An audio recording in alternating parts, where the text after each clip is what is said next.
All right, now, everybody. Quiet, listen to me. We're going to start a show. Now, some of you people have been with me before. You know it's going to be a tough grind. But we're going to have a show.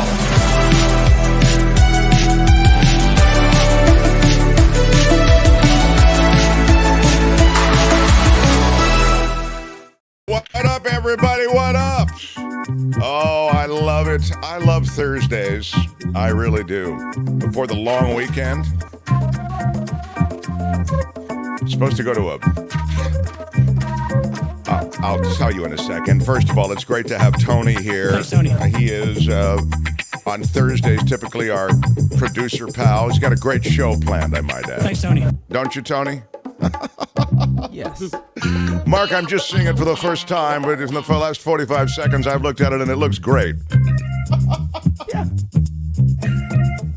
Kim is here. What up, Kim? Kim, how are you? Morning. Yes, Kim, how's your son, whose health was, I mean, it's not a serious illness or anything, but he was faltering a bit yesterday. How is he today? He's better today. He's we're missing a field trip, so he's bummed, but he's all right. Kim, how are you? Oh, he's bummed. Okay, I'm saying, Yeah.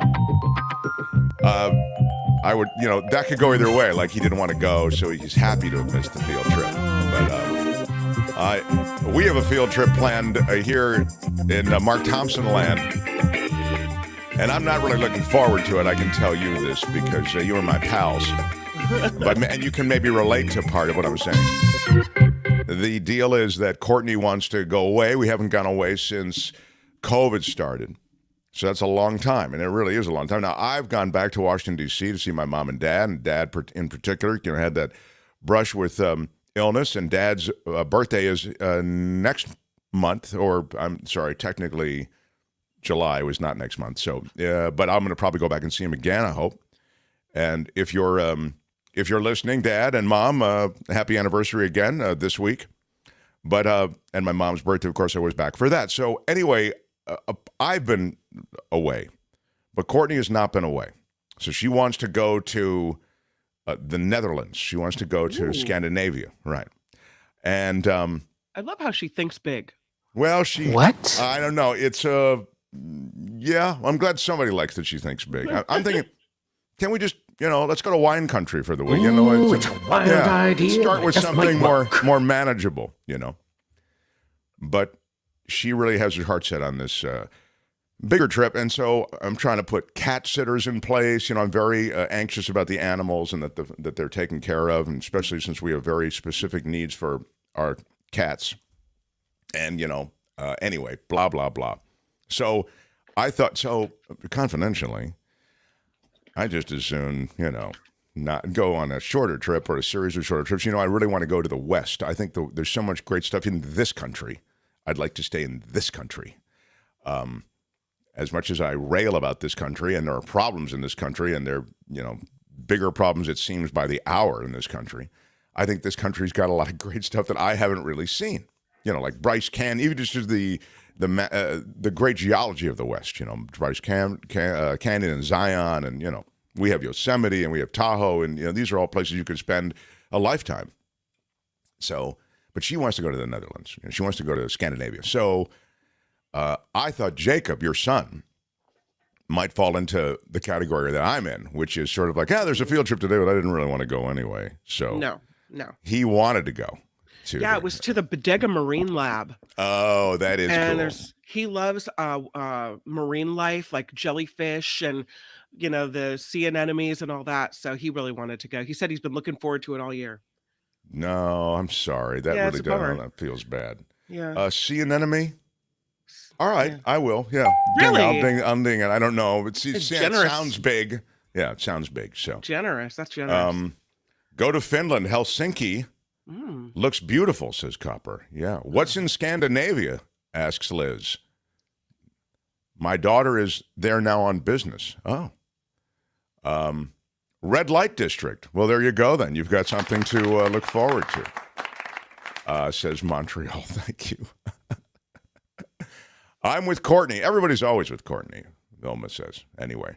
Too late to go to the Southwest. I know it is getting hot. Go earlier in the year. It's going to be overrun by Europeans in the summer. Oh, that's true too. We've got a lot to do today. I'm going to start with DeSantis and Musk only because there's a major announcement, and they could have used our major announcement music, and you know what I mean? Yeah, because it would have gone more smoothly than the one that they chose. But they went the way they went, and I'll get to that in a second.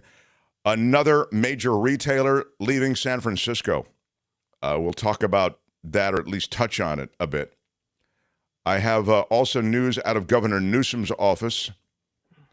And Belinda is here with It's the Planet Stupid. We talk about news of the environment. There's a major Supreme Court case. You know, I've made this point before about the Supreme Court, and I'll make this super quick. But we focus on Roe, and we focus on reproductive rights for women and control over their own body. We focus on election law, redistricting, how the Supreme Court essentially has put its thumb on the scale before when it comes to election results. These are all good things to focus on. But they distract from the fact that this Supreme Court is insanely friendly to corporate interests, big corporate interests, moneyed interests. And sadly, moneyed interests typically in this country and around the world go against environmental concerns. And so when it comes to protecting pristine wildlife, landscapes, habitats, those things all suffer and are all casualties of this Supreme Court. And there's yet another example of it out of the latest Supreme Court decision. I am going to, speaking of law, welcome in Katz today, everybody. He's in the 11 o'clock hour. David Katz, the former federal prosecutor, who is insanely accurate with his predictions, which is why we call him Katz. He will join us. We will update a couple of things, one of which, for all of you Trump followers who have the corkboard with Trump and the string over to his obstruction of justice and the documents and J6 and all the rest, that sure is a massive corkboard. The cases against Trump, including the one that E. Jean Carroll just wrapped up, and now there's another E. Jean Carroll case. These cases against Trump are, assuming that they come to pass, which they likely will, it would seem, are going to come to pass at a pace that may very well favor Trump, meaning he's going to do this thing where he can delay, and then he's playing for the big money, which is the presidency, and once he's president, he can pardon himself. So, you know, anything involved at the federal level, he can pardon himself. I wonder if any president has ever pardoned themselves before for a crime. A self-pardon. I don't believe that they have. Google you it. can check. It's a Googleable thing. Yeah. I'm fairly certain the answer is no, because we talked about it in the context of Trump doing it as his administration was rolling down, you know, and he was pardoning people left and right, mostly right. It was a pardon party. It was a pardon party, baby. Come on, you know it. All presidents do the pardon thing on the way out, but you know, of course, Trump was, you know, handing up pardons like party favors. Anyway, the concern is simply, just to wrap that up, that in essence, the docket calendar will favor Trump. So I'll ask David Katz about that. What's the best passport to have in the world? From what country do you want to have that passport? I'll answer that question for you today. And that's Rich, which has been bumped because of time. And I blame you, Tony. Thanks, Tony. I like to blame people who haven't been here. Couldn't possibly. We'll get to it today. Smash the like button like a boss. You can get it out of the way if you're a regular viewer or listener of the show. We do appreciate it. I did get an email. And I've received a lot of positive letters. Did I pass it on to you, Tony? I did, right? The one we just got it in from. No? Yes? Thanks, Tony. Possibly. I don't know. Well, what do you have that's an email? Let's start with that. The Costa Rica one? Okay. The Costa Rica one. What is that? The picture you sent me. Thank you, Anne, for I don't know what. that's for the okay. I mean, we'll shall we? Did I suffer a blow to the head or something? Why is everybody being so difficult today? And really, I don't understand it. I mean, whoever is producing this thing has no idea what they're doing. I was just going to acknowledge that we got this email in. So go ahead. There it is. This is the email from a couple of days ago, I think. No, but we didn't show it though. So No. I'm just saying. Yeah. Okay, I'm just trying to keep in track for Tony. That's good. Now this is from Lori above the bar. That's right. Yeah. Do you have the email? She had to go to Florida to take care of some family business, and she decided to wear her Mark Thompson Show T-shirt. And there she is with her flamingo friend, I think in the Miami airport or some airport in Florida, and took time to share that with us. I thought that was pretty cool. Oh, I love it. I absolutely love it. I love that pic, too, with the flamingo there. That's really, really cool. So thank you, Lori. Lori, regular supporter of the show, and you can, if you go to the Red Jack in San Francisco, which is a very cool place to go. In fact, if you can look it up on Yelp and everything, it's got all these great reviews. There it is, the Red Jack Saloon. They have a martini, and you can get a buzz on the way Mark Thompson gets a buzz on. And let me tell you, it is cool. And a little portion of every martini goes to support our show. So thank you, Lori from above the bar. Bravo. Yeah. All right, we'll back burner the other emails until you were ready to do another one. We'll back burner them until a little bit later. Let's get started. All right. The Mark Thompson Show. Well, the Desantis Musk show didn't go as planned. I don't understand why Ron DeSantis would go to Twitter, except for the fact that Elon Musk, one of the wealthiest and most influential people in the world and highest profile, gives a certain shimmer to his presidential announcement. The problem is that Musk is a problematic figure, although I'm not a fan, but I understand. I am a fan of some of the things he's done. I don't want to get a big thing out of Elon Musk. So, those who work for Tesla and those who work for Musk, it's not as though everything he does is an issue with me. I'm talking about the guy in a general sense. I'm talking about his politics. I'm even talking about some of his business endeavors. But again, put that to the side. Why you would go on Twitter is a little bit of a puzzle to me. Twitter, not a place that some people, many of whom would likely vote for you, Ron DeSantis, are really familiar with. And you're really beholden to that Twitter platform. I just think that it's a problematic place, right? Twitter is a place that has endured so many layoffs at the hands of Elon Musk. They are a platform that does have a lot of politics and journalism associated with it, but it also has porn and a bunch of other things that sort of, you might say, represent in a broad sense the dark web. So just as a platform, I see it as Twitter has porn? Well, you know what? I didn't know Twitter had porn until I got this email. Let me read you this email. Yeah, I've received a lot of positive letters. I just got this email. And I was going to make this point about Twitter anyway, but here it is. Twitter, DeSantis, and porn. This is from Bradley. Longtime listener and small donor Patreon contributor here. Thank you for the contribution and appreciate that. With the DeSantis announcement on Twitter last night, something occurred to me that doesn't get talked about in the media. Twitter is a pornography site. Like, really pornographic. Everyone knows this, right? I mean, I didn't. I didn't know it. That's new to me.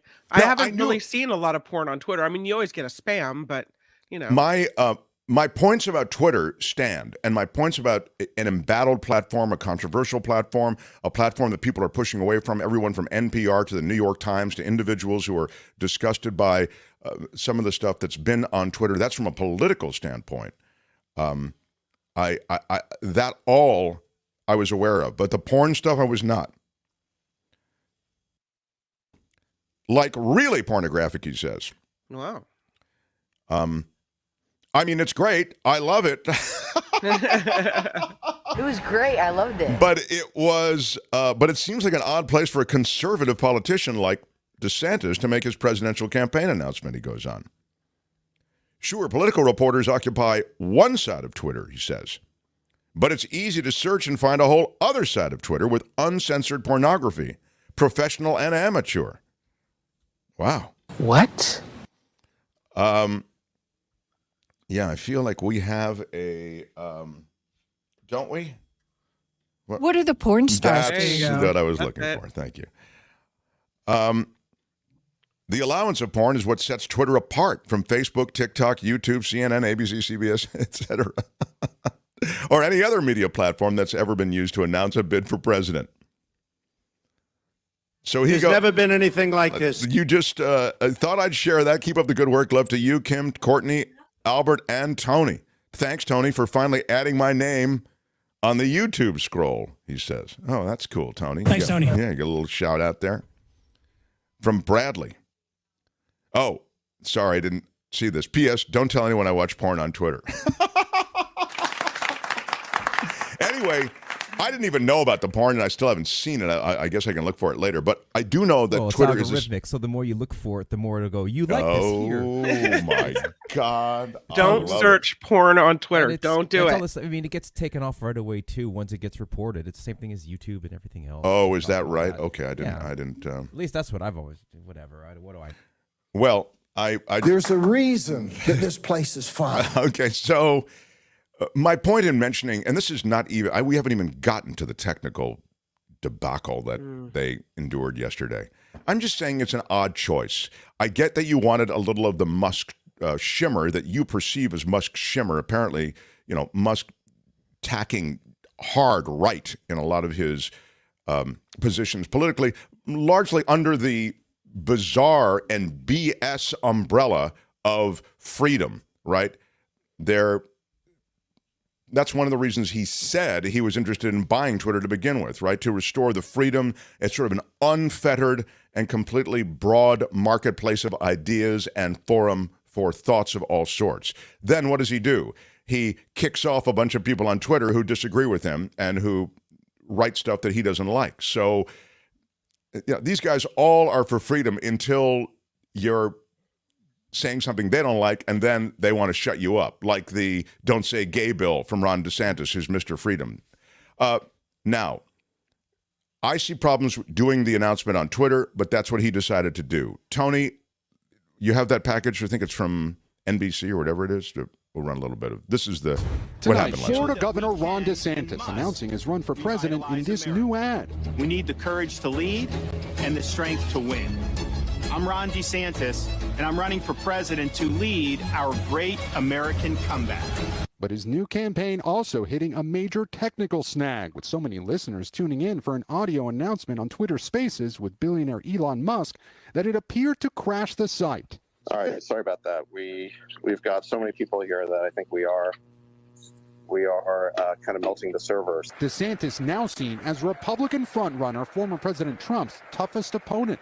Just 5 years ago, Trump's endorsement critical to DeSantis' victory in his first run for governor. He even touted it in this campaign ad with his kids. Make America great again. But the relationship later souring after DeSantis' landslide re-election win. He now argues he's the best pick to take on President Biden. We must reject the culture of losing that has infected our party in recent years. And stood for what was right. Tonight, new details about how a pro-DeSantis super PAC plans to do it. A staggering $200 million operating budget that includes hiring more than 2,600 field organizers by Labor Day. But DeSantis still trails Trump by more than 25 points in many polls. Now, in the state both men call home, a scramble for GOP primary voters. We met Trump supporter Monique Pope, an attorney and mother of two. I believe President Trump is the man that can bring us across the finish line. While DeSantis backer Robert Salvador told us he moved his construction software business from Illinois to Florida. Okay, now they're just talking about Trump versus DeSantis, and these are people. But I would say that it's the old line, you never get a second chance to make a first impression. The first impression you have as a result of this Twitter announcement is that, he didn't have his act together. I'd also say just and you could say, well, that's not his fault. That's not DeSantis' fault. The technical side of that is being run by, Musk and friends. And David Sachs, who's the PayPal founder, and you saw him quoted in that piece.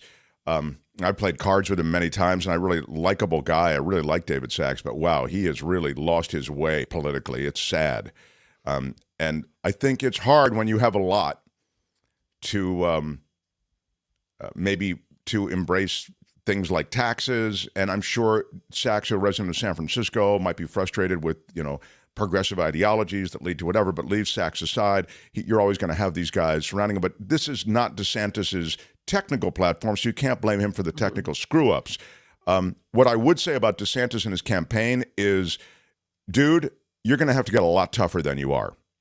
This idea somehow that I know people will see this, and even with the technical problems, people will see this announcement on Twitter. Musk will make sure that they see that announcement on Twitter because he'll, as Tony was just talking about, he'll manipulate the algorithm so everybody's going to have it shoved down their throat, and we're all going to get to know Ron DeSantis. But this just in, pal, you better step up your game because this mellow namby-pamby crap that you go after the rest of the field and Trump with, that ain't going to fly. This is a smack-talking nation now. Trump changed it. It shouldn't be that way. I'd love to have that. Well, my honorable opponent believes that those days are gone. Trump is in your face, and he is going to crush you, Ron DeSantis, unless you step the game up and you go after him personally. That's what, and you'll also get a lot of media that way. That's what the media loves. That's why the media loves Trump. And the reason the people love Trump, and I mean, those people don't include us, but Trump does have support, is because Trump speaks the message of the people, the frustrations of the people. People are angry. People are irritated. And Trump pretends that he's angry and irritated too. He is angry and irritated about things not going precisely the way he wants. He doesn't care about the people. We know that. What did he do during his administration? Nothing for Anything us. for the people? Yeah, no. Major tax cuts for the rich people. But the idea somehow that Trump is a populist? No, he's a wannabe strongman, authoritarian fascist wrapped in a populist message, which is always what strongmen wrap their message in. It's always populism that brings these fascists and authoritarian wannabes to power. Trump is singing the same song. And I will say this for Trump. He has a tremendous feel for America and for the soft spots and political targets that he can do well with.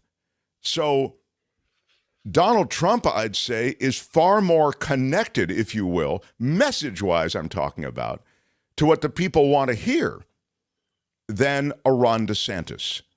But Ron DeSantis he's too slow. He's like what he used to call George Bush. He calls Joe Biden Sleepy Joe. What's the he called him boring, or what did he call him? George, anybody on the platform when he was on the Google it. When he went after George Bush. Was it George or Jeb Bush, his brother? Right? You're right, Jeb Bush. What did he call him? I can't remember now.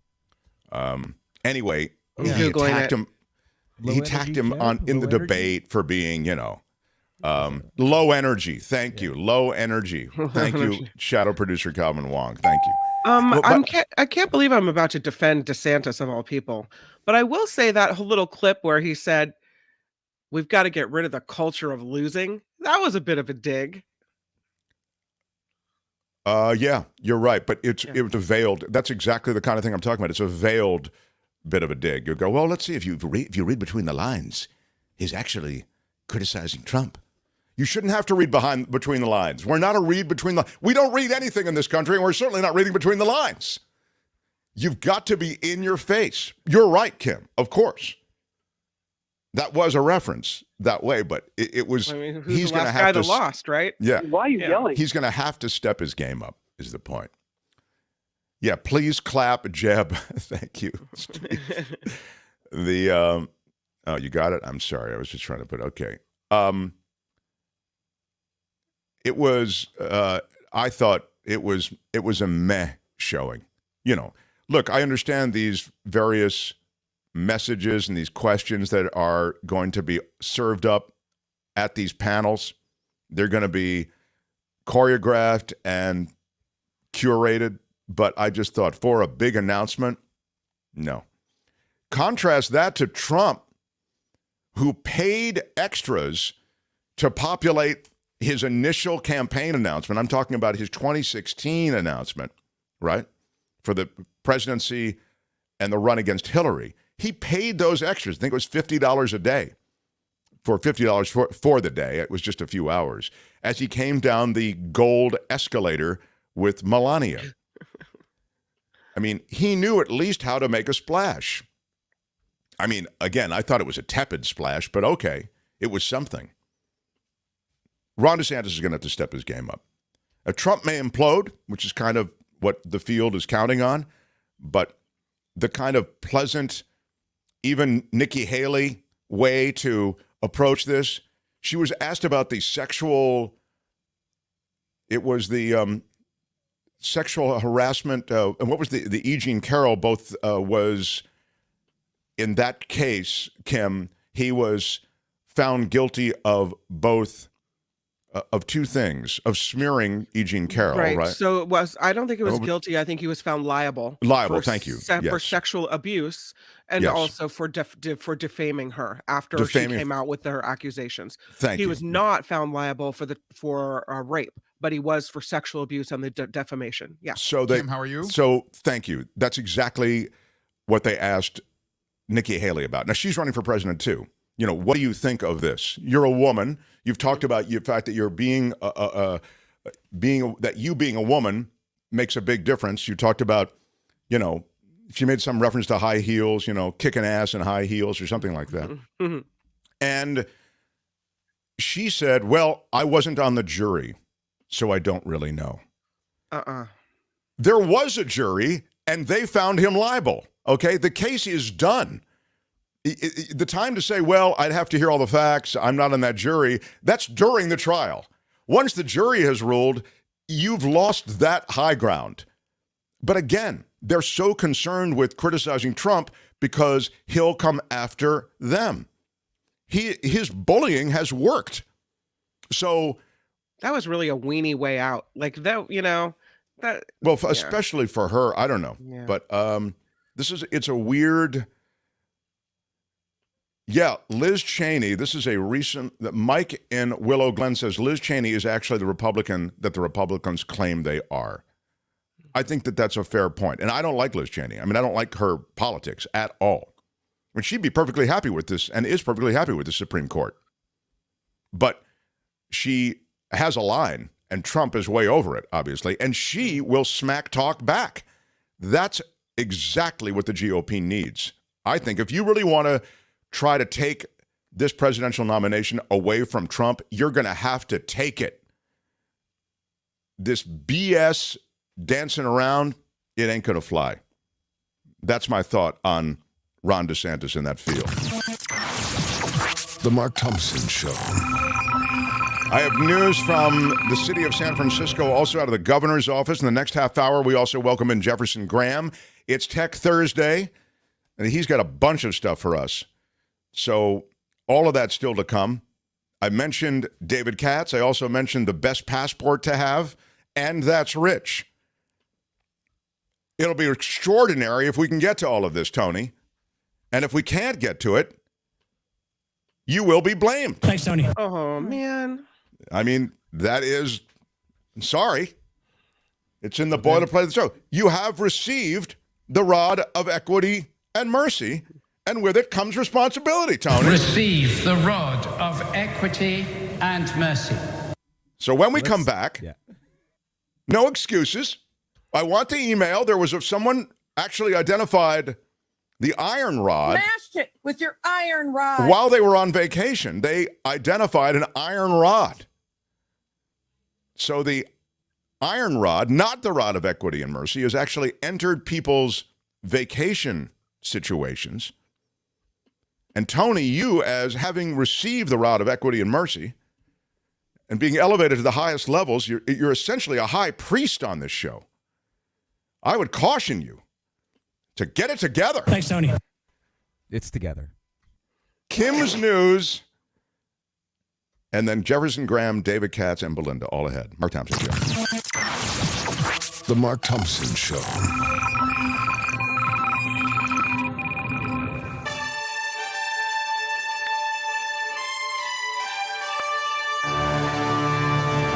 On the Mark Thompson Show, I'm Kim McAllister. This report is sponsored by Tenuta Vineyards in Livermore, and I'd like to add that today is National Wine Day. Yes, it is. Yes, so we celebrate Tenuta Vineyards on National Wine Day. I've got the Why Are You Yelling red in my left hand. Why are you yelling? And I've got the Hey, which one of you is Mark Thompson white in my right hand. Hey, which one of you is Mark Thompson? I know. Pretty good. Can't go wrong. Left or right. Guy that needs a little wine after last night. Ron DeSantis, the Florida governor, hoping to become the nation's next president. Of course, as Mark mentioned, he made his formal announcement yesterday. Now he's starting to talk strategy. He notes that it is not enough to just win with Republicans. You've got to be able to win independent voters and be willing to reach out to win over some of what he called discerning Democrats that are sick of the woke turn their party has taken. Yeah, that woke thing. You're going to get so sick of woke. I know. I'm already sick of it. Oh, my God. They got that woke and they can't get past it. All right. A U.S. Navy destroyer that sank during World War II has been found off the coast of Japan. It was discovered by a group of civilian underwater explorers deep in the Pacific Ocean near Okinawa. The USS Manert El Abil was the first warship hit by what is described as human-guided kamikaze bombs. That ship sank in more than 4,000 feet of water, killing 84 sailors. Wow. Again, now found off the coast of Japan. Look at that. Look at that old picture. It's insane to think that ship was missing for all this time. Yeah, it really was. Well, maybe they knew kind of in the vicinity where it went down, or you wonder why it took so long. Yeah. The FDA is granting full approval to Pfizer's COVID-19 antiviral pill for high-risk adults. Paxlovid is advised for adults 50 and older who have diabetes, among other ailments, such as heart conditions, cancer, weak immune systems. The pill is designed to treat mild to moderate cases of COVID. It was originally granted an emergency use authorization in December of 2021. And again, now the FDA gives it full approval. California voters no longer believe that Senator Dianne Feinstein is fit for office. A new poll conducted by the UC Berkeley Institute of Governmental Studies found a substantial majority of Californians think she should step down because of her declining health. The sentiment crosses party lines now. An increasing number of Americans pessimistic about retirement. A Gallup poll showed 43% of those who have yet to retire expect they'll live comfortably when they do, 5 points down from last year and the lowest in more than a decade. In the Bay Area, grocery shoppers are noticing some changes. Safeway is closing exits at some stores in an effort to stop the rise in shoplifting, now happening almost daily.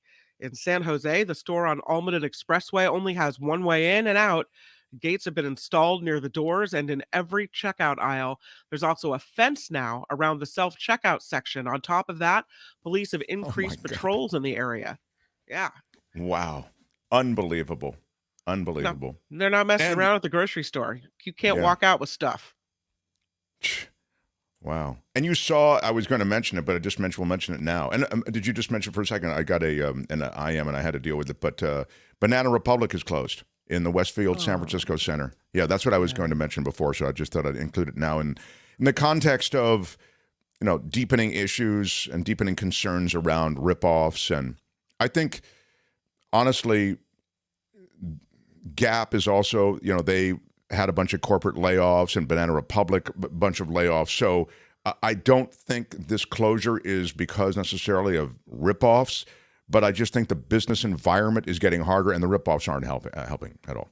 No, they're really I not. love that Banana Republic on Grant. It's on. That's my Banana Republic in San Francisco.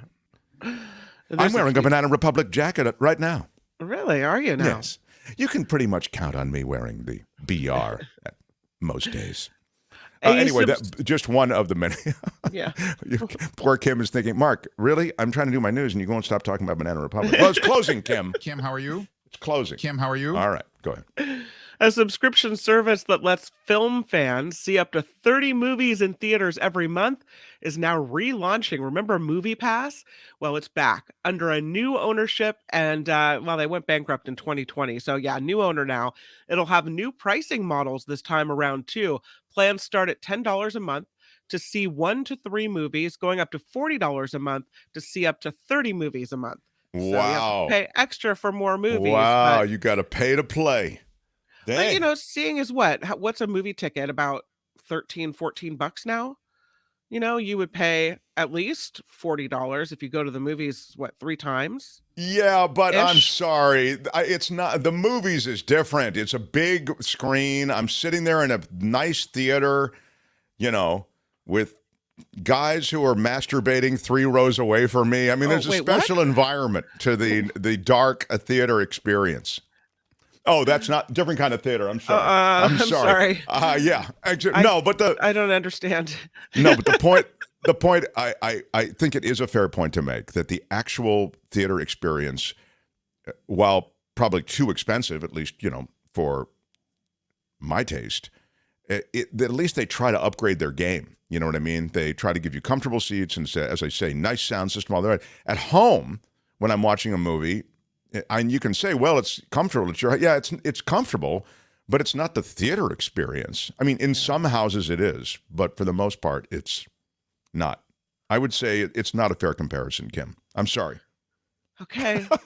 Kim, how are you? Okay, so last story, and this is one of those, the overdue library book stories, but this one's a real doozy.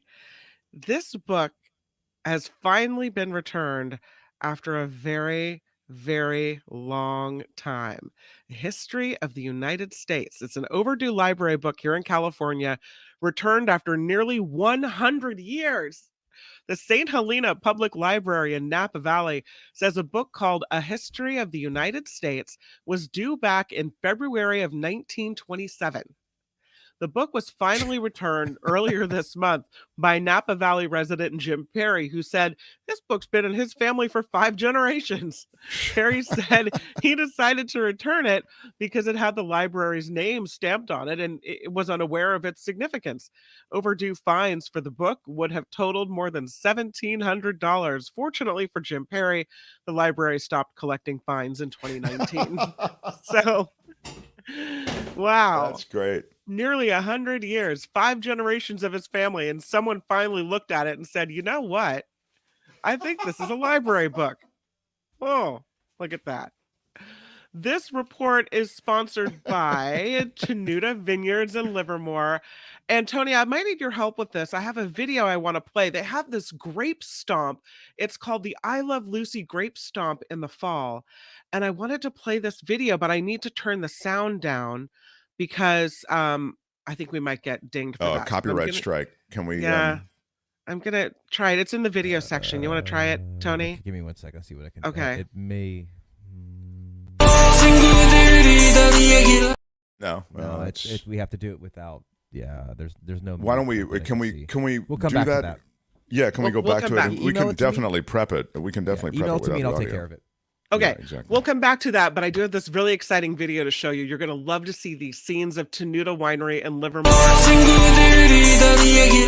That isn't that. Yeah. So if the audio is married to it, we've got to just do that off air, and then we can take care of it. But I will say that there is a newsletter you can sign up for to find out about all of these events at the Tenuta Vineyards website, and we will make sure to get that to you along with this video in the next newscast. I'm Kim McAllister on The Mark Thompson Show.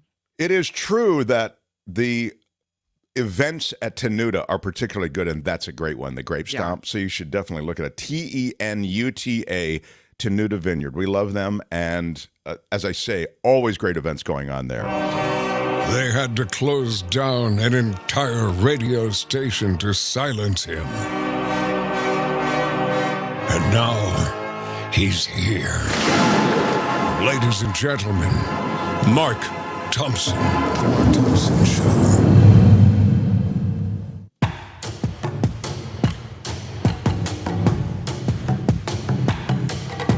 The Mark Thompson Show.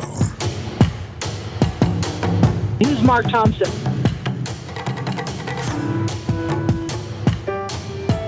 I stand corrected. I misspoke.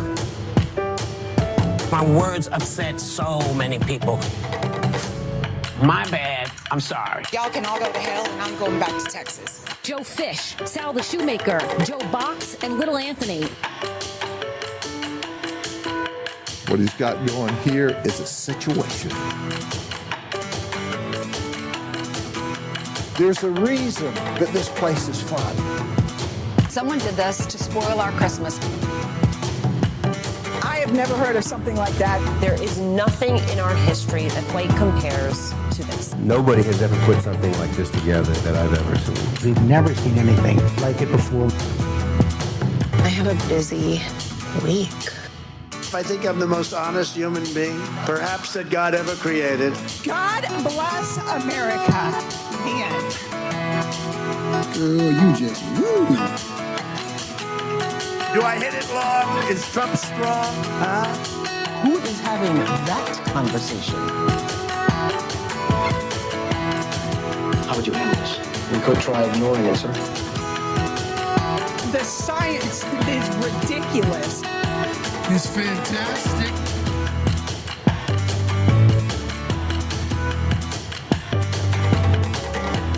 This is a word from the Lord, and he's not happy.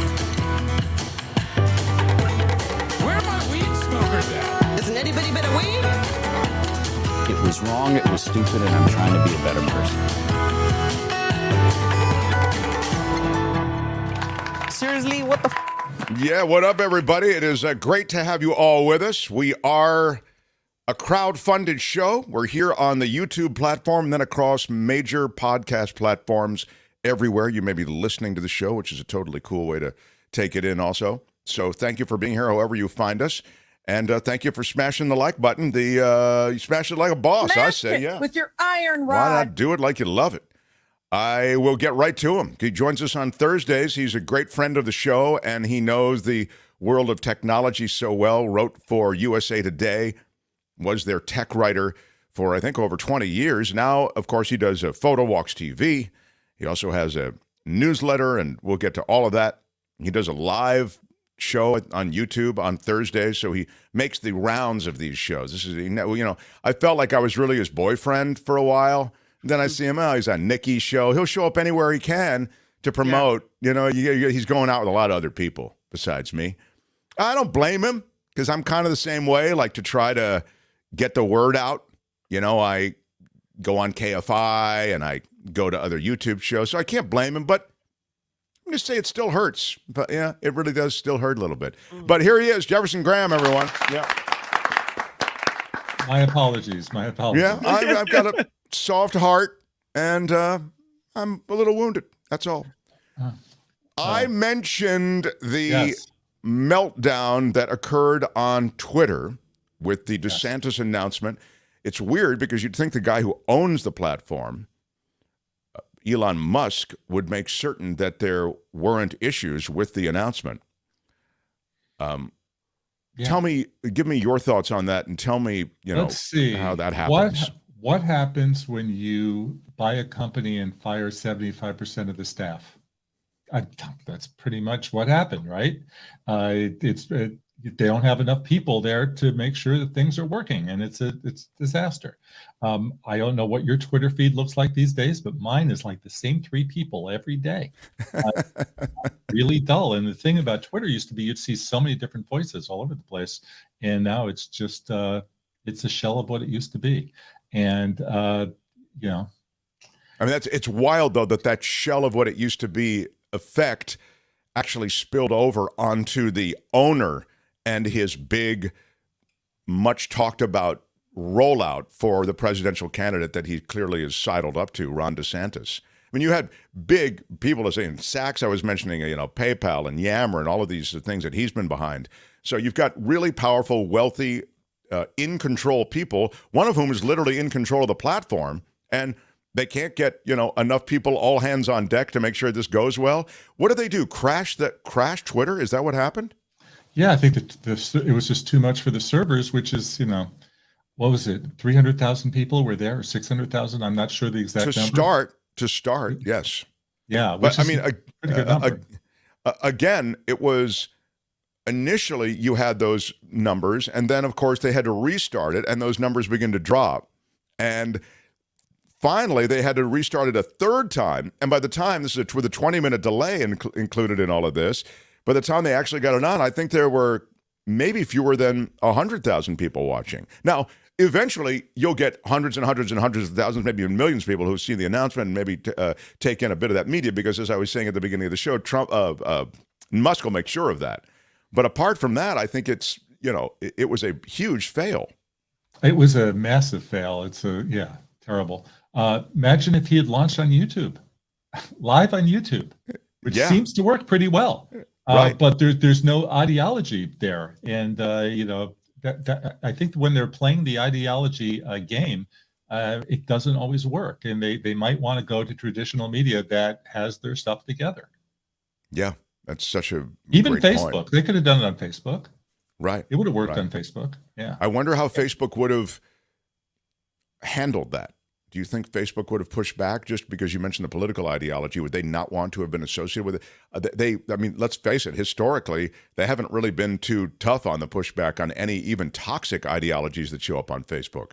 I think if they had been offered, they would have done it in a second. And if I was advising, I would have said YouTube, Facebook, Twitter, do it all. Do it all, better yet, do a video and have it taped so that you make sure that there's nothing can go wrong. These Apple events, there's one happening in 2 weeks. And I used to go to every last one of them, and they were live. And then they switched to tape because you can't go wrong.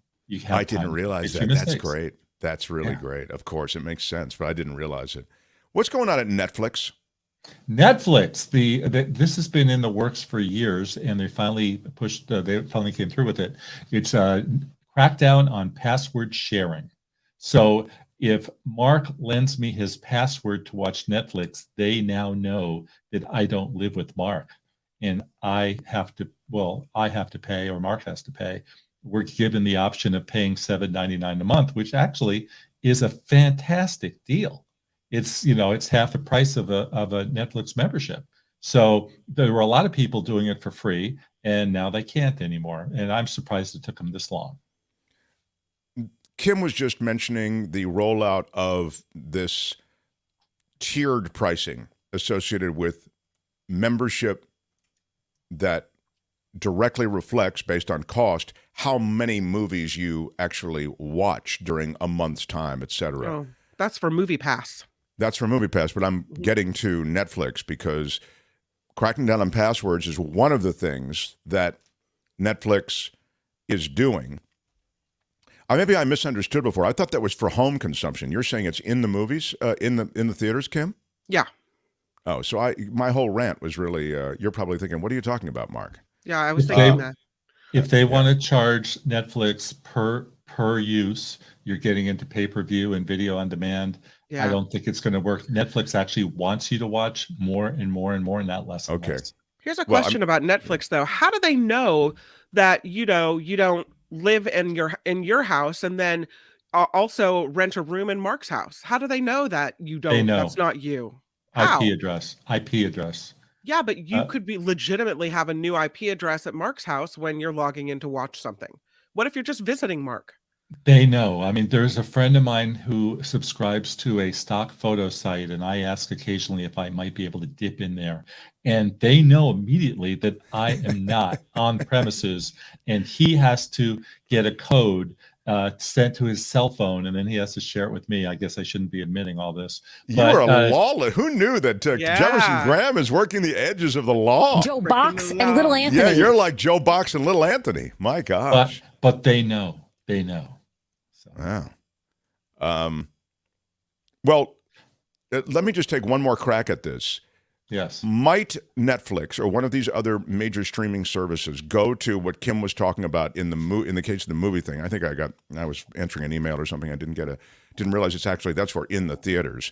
But thank you so much for paying attention. Yes, well, I could say the same about everybody on the show, but when I'm talking. But the question about tiered membership, you're saying it's moot because they just want you on the platform for a flat fee. They want you using it more often than not, which let me segue into one of your favorites is HBO Max is now called Max. Craziness. And Max was upset because people would watch Succession and then leave and then not come back and watch the other shows, which means that if you're not going to watch the other shows, you're going to disconnect and not use the service anymore. So they want you using the service. Let me tell you about Max, because that just launched yesterday. We all thought it was really stupid and dumb to make this change, but I got to give them some props here. I actually don't think it was such a bad idea, because right now when you turn it on, you're getting the idea that you're not just watching HBO, you're watching HBO and Warner's and Discovery and Turner and Bugs Bunny, and you're getting a much wider range of programming, even though it's all the same. But it doesn't just have the HBO name. So I think it was actually a smart decision in retrospect. Wow. Two nice qualities, cheaper and better. All right. Well, I that's the first I've heard it, but I must say that makes sense. You know, when you talk about it, that like the rebranding of it as something that's even bigger and more inclusive than HBO. Maybe that you're right about it. It was weird. It was weird to turn it on and see Succession next to Pimple Popper or whatever that pimple show is. My friend produces that show. If you want the producer of that show on, Kim, I'd be happy to. I think the show is. I've never watched it, but it's car crash TV. You know, you definitely right. You slow down and turn your head. What about Comcast? I saw that they are also getting into this monthly streaming world. Yeah, they're going to have a streaming network available to Comcast subscribers that lets them cut cable, but doesn't get news or sports, just gets the pimple popper junk, all the other stuff that's on cable. And I got to talk about cable for a second, because there was a story, Washington Post yesterday, that only 40% of Americans currently have cable, and that has fallen so fast. And they're projecting it'll fall 11% this year, 14% next year, 16%, and eventually people aren't even going to have cable. Did that happen fast or what? It did happen fast, and I have to tell you, I'm rapidly looking at that as well. Sorry, but Comcast sync is off. If you watch the dialogue, it's a little bit not. I think we have Spectrum actually, but cable has got issues, and it's very expensive. But I think YouTube is headed that same way, although right now they're not. And this is a question about YouTube. How about YouTube TV? Susan's asking, can you have an additional account in a different home? Yeah, they give you, I don't have the number, but I think it's 6 screens. And they're allowing you to do that. They also charge $75 a month. And Netflix is only $15. And so there's a big spread there. So there are family plans. Google is famous for having family plans, and it's a lot more reasonable. Well, it's not reasonable, but it's easier to deal with. You mentioned that there is a Photoshop AI generative tool that we should touch on today. Can you describe that? What is that? This was like big news in photography land. It basically, you open up a photo in Photoshop and then you draw something around on the picture. It's like a lasso tool, and you say generate something. And I don't know if Albert got the photos that I sent, but I generated the Eiffel Tower on the beach, basically. So that was fun. And then I generated a couple standing and looking out at the water. Also, just fun. It's just fun stuff. You know, we can get into all is this ruining photography? Is this ruining art? Is this fair to do? Et cetera, et cetera. But for right now, photographers are having a field day with the new Photoshop, which we will be discussing on the live show later today. Oh, cool. Yeah, I'm going to get to the live show right now. Actually, and apologies. Albert's gone on Thursdays. Tony's usually here, but our schedule's all over the place. So it's either Tony or Albert. So I don't think we got that stuff in. I don't think Albert got it then because I sent it to him and he's not right. there. So but now I want to ask you about your live show. So you've decided to do this live show. Oh, is this it? Is that it, Tony? No, that's not it. Okay. If Tony knows how to go to my Facebook. But that is what you're talking about. Yeah. That's lassoing a certain part of the picture and then replacing it, isn't it? Yes. Adding to it. Well, you saw it for just a glimpse. I think Tony's looking at the Facebook now. Anyway, the question about your live show, you're going to do that in a few hours? Yeah, at 2:00 today, Pacific time. Scott Kelby, who is the #1 Photoshop guru in the world, he's going to join me, and we're going to be talking about this new generative. How do you pronounce it? Generative, photography, and we're also going to be talking about Memorial Day and travel photography and your checklist for everything you're going to need for great vacation photos this summer. Wow, that's a lot of stuff. Now that's at 2:00 today, Pacific time. Yeah, we'll be answering your questions in real time. Very cool. I like my questions answered in real time, by the way. It's my favorite way to have my questions answered. Here it is. There it is. Yeah. Yeah. So what have you done? You've taken that Eiffel Tower. Describe what people were seeing. Well, it's the desert Oceana Dunes, which is near Pismo Beach, and it's just a basic shot of the dunes. And then I said, add the Eiffel Tower, and they gave me 2 for 1. They added the people too. So that's AI doing that. Yes. So you put that into a query box. You put that into some. Yes. You put add extra Eiffel Tower. I drew a circle in the sky and said, put the Eiffel Tower there. Wow. Very cool. Love it. It's fantastic. Mark, before I go, I have 2 songs for you. 2 themes. Right. Go for it. Okay. Okay. Now, first of all, because I listen, this is for Kim. Kim, how are you? I love Lucy.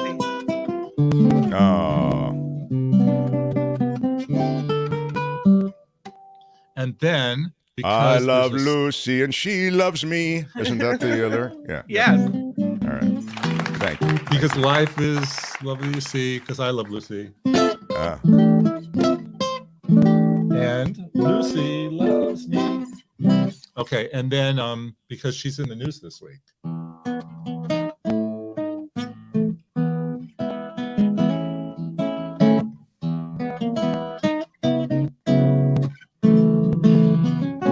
I know it. Kim, how are you? That's Mary Tyler Moore, isn't it? She's in the news this week? There's a special documentary about her life on Friday. Oh, I didn't know that. Wow. Who was she married to, Mary Tyler Moore? Wasn't she married for a time to Grant Tinker? Yeah. Yes, she was. Who was a major mogul and television producer. That's and very NBC. Cool. There's a kind of romantic thing when you are acoustically playing all of those themes. You know, it's weird to say that because they're TV themes, but they sound kind of romantic. Maybe it's just the way I play. I think so. I think it is the way you play. And on National Wine Day, I think it's particularly romantic. Jeff, as we tell people to join you in all the different places you can be joined, your Photo Walks TV is a staple on this show. Also, your many Substack entries. In fact, I'm a subscriber to Jefferson Graham's Substack, and it comes in automatically to my email. But the Photo Walks TV show is something, the newsletter, and then, as we say, the live conversation where your questions are answered in real time. All of that goes down today at 2:00 Pacific time. And now, if you put Jeff on screen, there he is. And I'd like you to prepare yourself. You don't need to do anything special, Jeff, but you do need to receive. Are you ready to receive? Always. Receive the rod of equity and mercy. Receive it, my friend. Jefferson Graham, everybody. Bye-bye, Jefferson Graham. Yeah, love you, love you.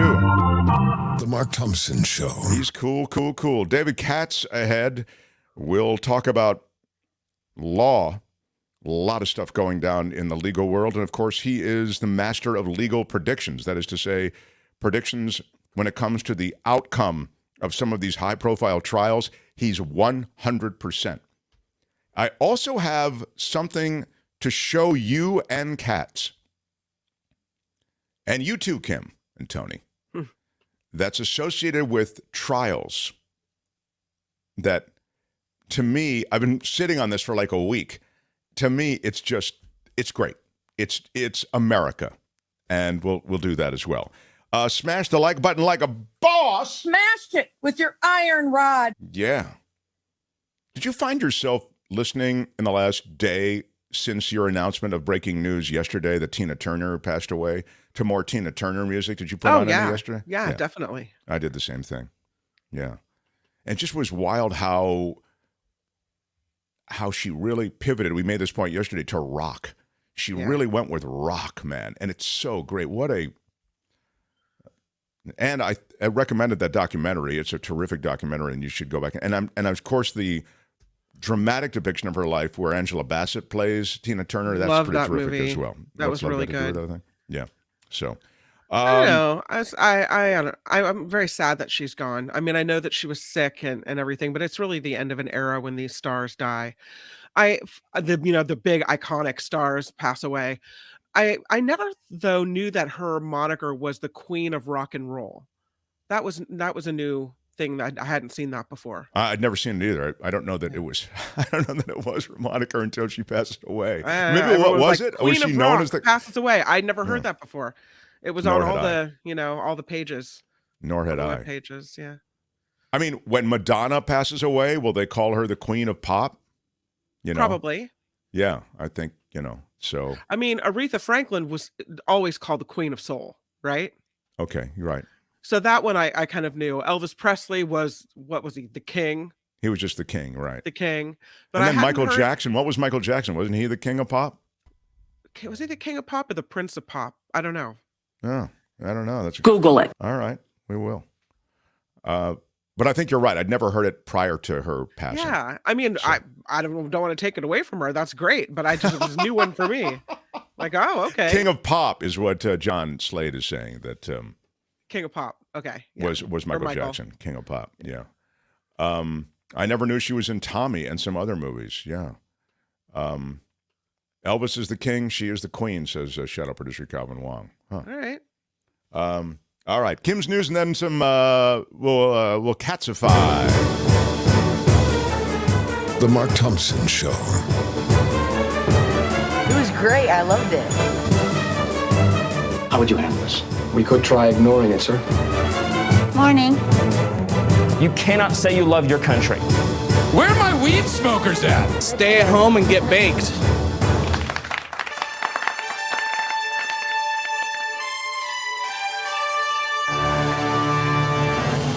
On the Mark Thompson Show, I'm Kim McAllister, and let us begin with the Los Angeles County legal system. The zero bail policy returns to the city and county of Los Angeles. The controversial policy bars law enforcement from requiring cash bail for certain people before their arraignment. The policy will apply to people who are arrested for misdemeanor and nonviolent felonies. People arrested for sex offenses, domestic violence, or a crime involving a weapon will still need to come up with bail to go free. The policy has been criticized as a major reason why crime is on the rise in the region. It was reinstated after a judge granted a preliminary injunction in a class action lawsuit seeking to end all cash bail within Los Angeles County. Congress will go on recess for the Memorial Day weekend, but lawmakers are being advised, you guys stick close to Washington. The House Majority Leader says members will receive 24 hours notice in the event they need to return to Capitol Hill to vote on a bill to raise the debt ceiling. Negotiations between the White House and Speaker McCarthy's team are ongoing with just over a week until the default deadline. I'm kidding. Meaning the country can no longer pay its bills. It's a reference, default and default. We covered the fact that it is default, but a lot of people say default. Yeah. And by now, probably either is acceptable. Yeah. President Biden is calling on Congress to enact meaningful police reform on this anniversary of George Floyd's death. The President of the United States says it has been 3 years since Floyd was killed during the brutal police arrest in Minnesota. In a statement today, the president said lasting change on the local level does require lawmakers to act. In a statement from the convertible Corvette. From the vet. It was probably a bad picture to pick. Interesting picture to choose. Yeah, exactly. I was looking for a picture of Biden, and then Biden pulled up in his classic vet convertible to make comments about George Floyd. Change. A major credit rating agency is putting America's credit rating on a negative watch. Fitch Ratings says America's AAA rating is at risk of a potential downgrade if the White House and Republicans fail to reach a deal to raise the borrowing limit.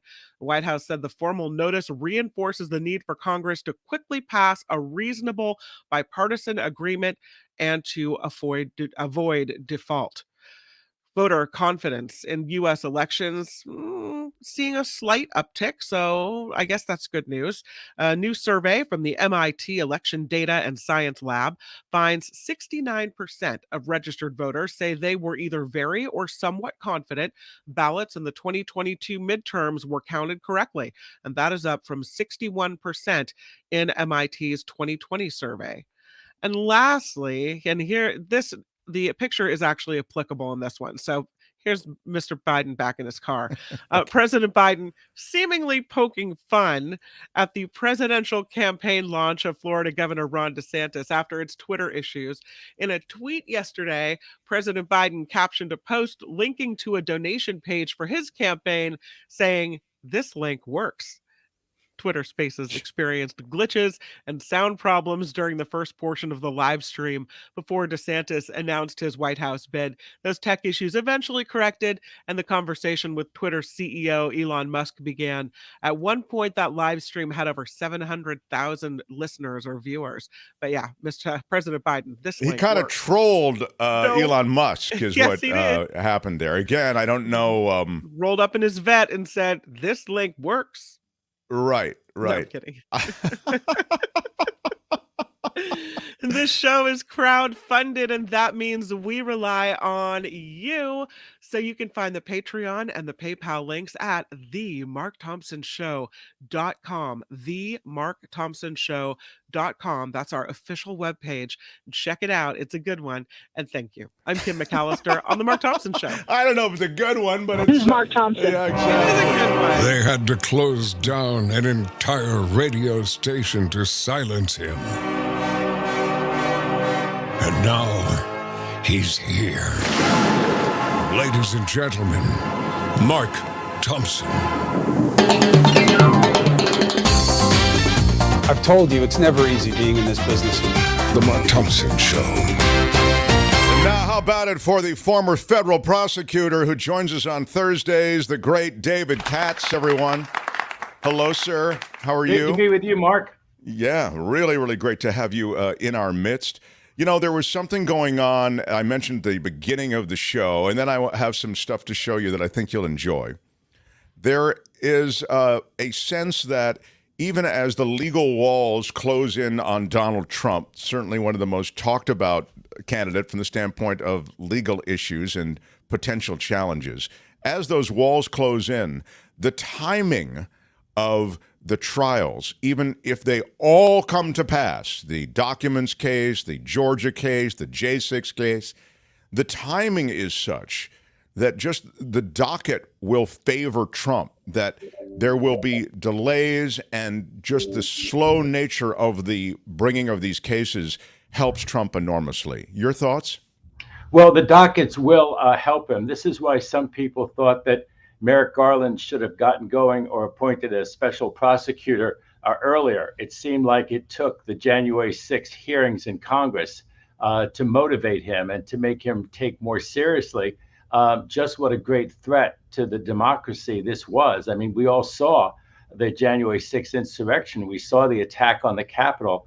And I understand what they had to do, Mark. They had to work up through those hundreds of people. They did feel like they couldn't just leave them loose all over the country. Remember, they hadn't been apprehended. They'd just been basically shooed out of the Capitol.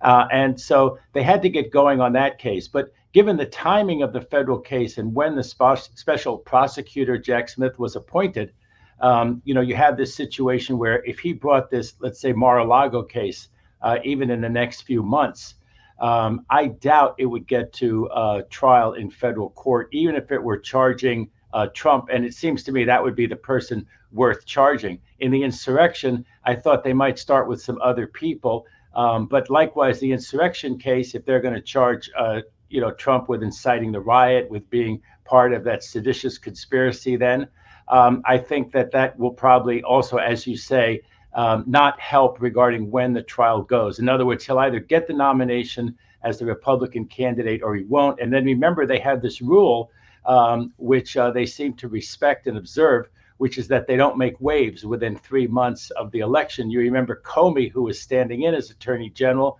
because the Attorney General had recused herself because she'd met on the plane with the Clintons.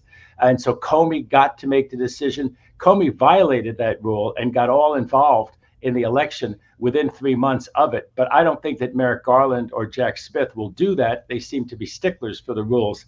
And so that means that within 3 months of the election, there won't be anything. And so I think that that's the reality there. And then turning to New York City, that's been set for March, whether it would really go to trial in March. But even if it went to trial, even if it resulted in a conviction, I don't see a judge remanding Trump to prison before he's had a right to appeal. And his appeals would definitely go beyond November 2024.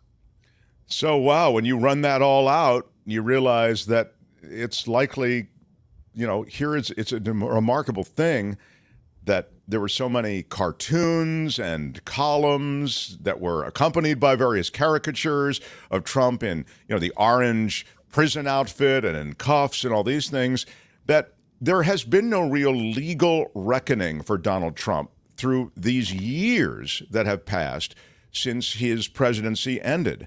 And it is likely that there will be no real legal reckoning. Please don't misunderstand me. I understand the E. Jean Carroll case wrapped, and he was found liable. But there, of the sort that I've just described, there is no real heavy legal reckoning for Donald Trump on the horizon. Well, you'll remember during the campaign, Trump and his surrogate, General Flynn, were very fast to yell, "Lock her up, lock her up." But the reality is that's hooliganism. That's not how the rule of law works. We don't just lock them up. And so people are entitled to due process. And when it comes to someone who's in a high political position, a high economic position, and some people think that that's not really the rule of law. That's not being equal before the law. But let's be realistic.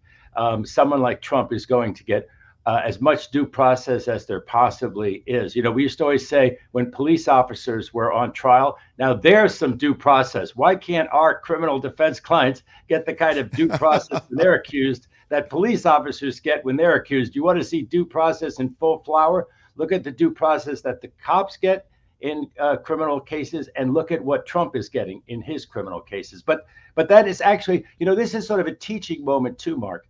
And so sometimes I think it's very important to see that, we look at things like the rule of law, like the need for unanimity, like why we have reasonable doubt, this principle that our country was built on, that it's better that 10 guilty people go free than that one innocent person is incarcerated. It's easy to forget that sometimes when you get upset about people getting away with this or that, or crime on the subway, or whatever the issue is. But that's the principle that we were based on. And you have the satisfaction. I know a lot of people don't feel that we've had that satisfaction. They think that blacks, minorities haven't gotten an equal shake. But we like the idea of when you drive by a prison, you think no one innocent is in here. Of course, we know that that's not true entirely. But we're sort of built on that principle that 10 guilty people, better they go free than an innocent person be incarcerated, locked up for a long time. Yeah, and in fact, you'll often hear that from those who argue against the death penalty, that I don't want to put to death someone who is an innocent person. There's breaking news. The Stuart Rhodes, the leader of the Oath Keepers militia, just sentenced to 18 years in prison. That's a That's a big sentence. Now, he was convicted of seditious conspiracy, which you have taken us through and sort of said that's a tough thing to prove, just because I guess it's one of those things that doesn't have a lot of precedent for convictions in the law. But he was, again, this is all for that pro-Trump attack on the Capitol on January 6th, and now he's just been sentenced to almost 20 years. I wanted to ask you, in the context of that sentencing, we were talking yesterday, Kim and myself were talking about the guy who propped his feet up on Nancy Pelosi's desk, and, his day has come. And prosecutors were asking for 7 years. And Kim and I were both thinking like, it doesn't sound like a lot, especially when they knock down prison time, don't they, David? I don't know what the metric is, but it's a third. You're paroled after a third, depending on the situation. So I wanted to ask you about sentencing in these cases and the sort of tepid sentencing we've seen for many of these people associated with the J6 riot. Well, first of all, that's something that people are used to with the state courts. This idea of getting parole after a third of your time. They abolished parole in the federal system. So you get about 15% off for sort of whatever you want to call it, something kind of like good time, but it's not really parole. It's not like you come up before the parole board and you can get out after a third of your sentence. Pretty much in federal prison, you serve 85% of the stated sentence. And that was what was called truth in sentencing. This idea that somebody got 5 years and they were out in a year and a half. It was a Republican Congress that didn't like that idea, that pushed through this so-called truth in sentencing and got rid of federal parole. So when you see someone like Rhodes is going to get 18 years, he would serve about 85% of it. Now, the reality is that all of these guys, he's the first one of the Oath Keepers and the first one of the Proud Boys. He's the first one of that whole insurrectionary coup plotting, coup executing group that got sentenced. And what these guys are all waiting around for is for Trump to win again and to give them a pardon, which is disgraceful. People ought to get on Trump's behind right now. Everyone who interviews him, I don't care if they're from Fox or where they're from, and say, you must repudiate giving a pardon to these folks. And if he doesn't, he should be hit over and over with it, because this is nothing but encouraging the insurrection and the coup and the end of our democracy after the fact. I believe there's compelling evidence that he did so and incited it before the fact, during it, refused to tamp it down for 4 hours while it was actually going on. And now he's doing the same thing by not clearly repudiating that he would give a pardon, say on the record in a way that it can be held against him over and over again, one way or the other. Either he says, I'm not going to give them a pardon, but right now they're going to all hang tough. They're going to not cooperate. And some of them apparently know something about, let's say, Roger Stone. It looks like Roger Stone would then be likely to flip. He doesn't want to spend the rest of his life in jail. Nobody wants to spend the rest of their life in jail, no matter how much they parade around as political prisoners, which is how Rhodes tried to portray himself today in court. So I think that, people may say, well, once a prosecutor, always a prosecutor. But I think if I'd have been the federal judge in that case, 18 years is about right. The federal prosecutors asked for 25. He was the ringleader. He stood apart from the Capitol, but he gave clear directions during it. And then he met with the insurrectionists even after it happened that evening and told them all kinds of encouraging things and, called them patriots and a lot of other things. Also, I think these folks thought that they had encrypted their messages. And of course, those people who think that they're going to be saved by how cleverly they've encrypted, there are some very clever people with the government who know how to unencrypt. And so he had some terrible emails, Mark, that he'd sent that were incredibly incriminating of himself, this Rhodes. And one last point, Pat Thurston and I used to talk about this case, and she called him one time a Yahoo. And I said he's actually a Yale-hoo, because he's had this amazing, tumultuous career where he's been in the military, but he's also gone to Yale Law School. And there's some kind of connection, too, with Ginny Thomas that people need to flesh all of that out. But he's had a really, I would say, tumultuous and sordid career, and he richly deserved this punishment from what I've heard. He's apparently been preaching violent insurrection against the United States and toppling our democracy for almost a decade, according to the prosecutors on the record today. Well, that is kind of at the essence of what those guys do, those Oath Keepers, right? They're looking to overthrow stuff. And Yes, tumultuous is a ding word. That's true.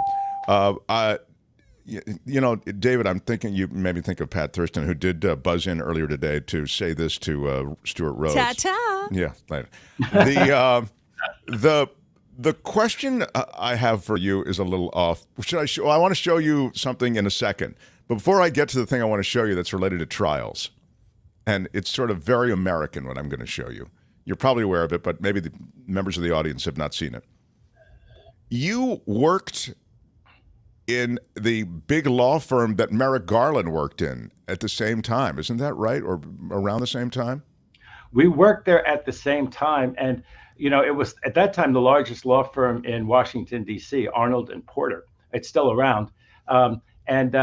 We represented Big Tobacco. I mean, we were a Democratic leaning firm. And it was the Reagan administration when we worked there together. And Philip Morris was a huge client. It also owned a huge beer company. And so one of the big issues of the day, we weren't mainly lobbying, although there were some people who did that kind of work. We basically represented Philip Morris and Big Tobacco in the many, many lawsuits that were brought against it. That was the reality of the situation. And no one had really sort of broken the ice against Big Tobacco. And certainly as a citizen, as an observer, I'm glad that they did. But obviously our job, representing Philip Morris, was to try to ward off and win those suits against Big Tobacco. But there was an interesting thing, and it's interesting to the budget crisis right now, because Reagan, of course, drastically cut federal taxes. That was, that along with standing up to the Soviet Union were probably his two big issues. When he said, get the government off your back, that mainly meant get the huge taxation rate off of incredibly rich people. And Nixon didn't take it off of them. Eisenhower didn't take it off of them. But Reagan took, the 70% that the billionaires of this world had to pay in those days. And they don't pay, obviously, anything close to a 70% federal tax rate anymore. But one of the ideas to make up the difference was what they called sin taxes. And that was to tax the hell out of things like cigarettes and beer. And so they're very regressive. And so as good Democrats, there is an argument against those regressive taxes because of how much they fall on poor people. And of course, the other side of it, this kind of missionary zeal that you were going to help them get off of liquor and tobacco by raising the cost so high. And it was easy to, present our side of it, right? But Merrick Garland was terrific. He wasn't the first person on Big Tobacco. It was the biggest client of the firm at the time, Philip Morris. And so, the most senior partner in the firm had them, and the third most senior partner worked on the case. And then, somebody else came along, and Merrick was maybe fourth on one of those cases, and I was maybe seventh on one of those cases. And I realized I wasn't going to get very near the courtroom. I mean, with people like, Merrick Garland being the fourth person on the case, how is the seventh person going to get into court or even take a deposition? That's how I decided to become an assistant U.S. attorney. And even though Reagan was the president, it was a very apolitical job being a federal prosecutor. And one last thing on it, of course, the priorities were not apolitical. Reagan just about got rid of the antitrust division. He lowered securities enforcement, that kind of thing. And so one of the interesting things when I went to Los Angeles as an assistant U.S. attorney in 1983 is he just collapsed the antitrust division. So all these guys who were used to doing very complex antitrust cases, 4 or 5 of them landed in the U.S. attorney's office and were given unarmed bank robberies because that was a federal crime that the Reagan administration did a lot of. We prosecuted just about every unarmed bank robbery. Like it couldn't go to the DA's office, but it was prosecuted by the U.S. attorney's office. The only good news was we got a lot of trial experience because if there wasn't a photograph, and I like the postal robberies because there was not photography inside the post office. So you were pretty likely to get a trial, right? Because there wasn't a photograph of the guy robbing the post office. So I did a lot of those postal cases. And then a postal. Those are the good old days, David, when people robbed the post office. And then, here people still rob the post office because there's money orders. They sell money orders. And a lot of people, especially in the minority community, still to this day can't get a bank account. And so when they need to do a financial transaction, they take cash to the post office and they buy somebody a postal money order. So then this poor lady who was a mail carrier, she got killed on her rounds, and I prosecuted the murderer and convicted him. So I did a lot of those cases for the post office. And of course, the post office was a big deal in those days before FedEx. It was a bigger deal back then. So thank you for letting me recount that history. No, that was interesting. Very interesting, actually. And along the way, regressive is a ding word, and zeal is a seldom used, terrific, short ding word. Now, I want to share with David Katz and with all of you something that is associated with trials around which you have made correct predictions, but also have made interesting comments and analysis. And now the trials have all been associated with a growing cottage industry of merch that has grown up around the trials. Here's what I'm talking about. Around Gwyneth Paltrow's trial, her comment that supposedly she made, well, I lost half a day of skiing. That is on a shirt. It's also on a mug. That's terrific, Mark. I want to get one of those and send it to you, in addition to a Mark Thompson mug. There it is. Thank you. This is this is not an industry that has just emerged. There was always, in the modern era anyway, look at the Murdoch trial, Murdoch family law mug, blood on our hands since 1910. And around the O.J. Simpson trial, there were those free O.J. shirts. There it is, somebody wearing a free O.J. shirt. So the idea somehow that merch is a new thing, I feel as though the explosion in merch might be more representative of what's going on around various court cases. But the idea of merch is something that has been around for a while.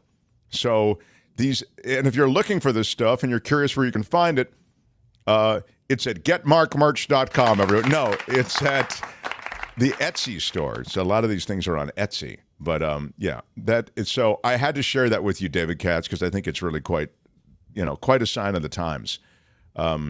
We need, and there's also there was a Gwenacent. It spells Gwyneth Paltrow's name, but with Gwenacent on it. So there are a lot of these that really take flight during the trial, but then they have a little bit of a half-life after the trial too. So Can I tell you a story, Mark?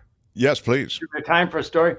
So I tried a case. My client was acquitted, and during the trial, which was down in Orange County, the court reporter had a mug on her desk that said "innocent bystander." And the prosecutor gestured toward it during her closing argument, luckily unsuccessful trying to convict my client, and said, "Just like that cup, innocent bystander. That's what the defense attorney says. His client was just an innocent bystander." So I went up to the court reporter after the trial and I said, how many times has the prosecutor done that stunt with that mug on your desk? I said, will you put one there that says wrongly accused? And so I made a dozen wrongly accused mugs. And I asked her if she would put one on her desk. And of course, she refused. And I'm sure the judge probably told her, "Don't." The guy already got an acquittal. Now he's like, but I couldn't resist asking. I was hoping she would do it. And then I gave the other 11 to my friends, and a couple of them still have their wrongly accused. It had my phone number on the other side, but I didn't. I love that. There were only 11. But there are people who are wrongly accused, and I love it when I have a chance to represent some of them. That is just terrific. That's one of the satisfactions of being a criminal defense attorney. And you see a guy like that, he's made a wonderful success of his life, and think where he would have been with a felony. So it's a lot of satisfaction. No, of course that's true. I mean, had those kind of cases. Particularly, there's so many ways in which the law can break against you, and we all need advocates probably in every way in our lives. And in the legal system, you really need a strong advocate, and it's great work that you do now as a defense attorney in that way. I will send you getmarkmerch.com stuff. I'll send you some stuff from our merch store. You can see it all around me. We've got tote bags. We've got but I think I see you in a mug easily. Well, we'll start you into things. Maybe a throw pillow. There's a throw pillow here. That might look good in the office. And then there it all is. So I think David should get a mug and a throw pillow. So that's in the works. And I'll search the net. If there's some kind of trial merch that seems right for you, I'll include that as well. But we love having you here on Thursdays, pal. Mark, I have the photograph of the judge that I clerked for behind me. I have my Department of Justice. That's the Great Seal behind me. And then I also have my super lawyer's designation. But your merch is going to sit there proudly with those 3 items. Okay, when it gets there, I will post it up there behind me. It's good company. You, Mark. Kim, all right, well. Great to have you with us, David Katz. There he is, and there is Katzadamus correctly forecasting the outcome of legal decisions.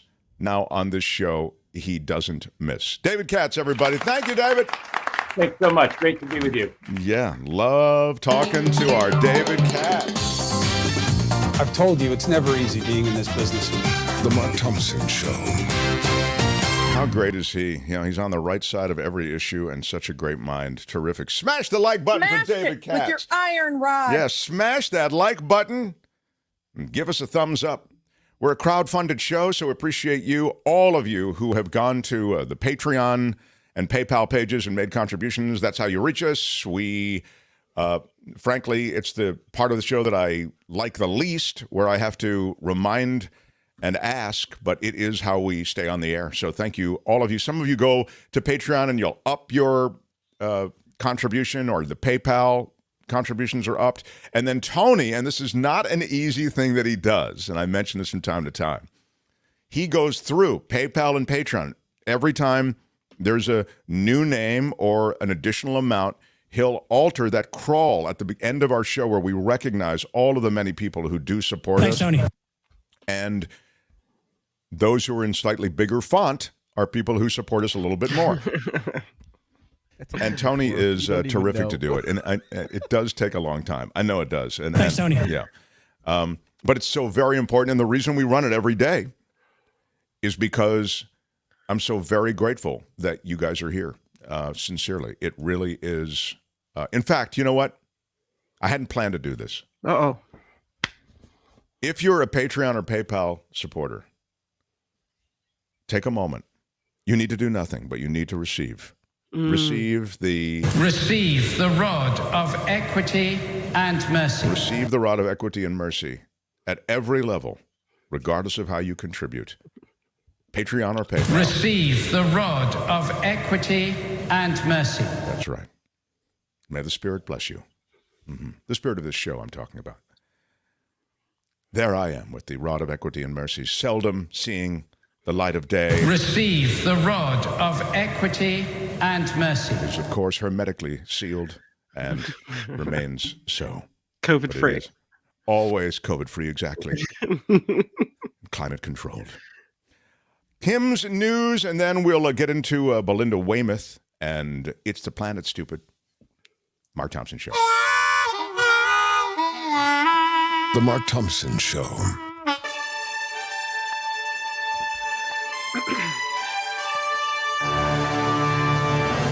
On the Mark Thompson Show, I'm Kim McAllister. Let us begin with El Nino, because El Nino's weather pattern is part of the reason this summer's Atlantic hurricane season is not expected to be as active as it has in recent summers. The National Oceanic and Atmospheric Administration predicting no more than 9 of the 12 to 17 named storms this season will develop into hurricanes. Hurricane season begins June 1st and runs usually until about November 30th. Ukraine pilots will start receiving training on F-16 fighter jets. The Netherlands and Denmark will lead the training in Europe after the Biden administration shifted its position last week to allow European allies to supply Kyiv with advanced fighter jets.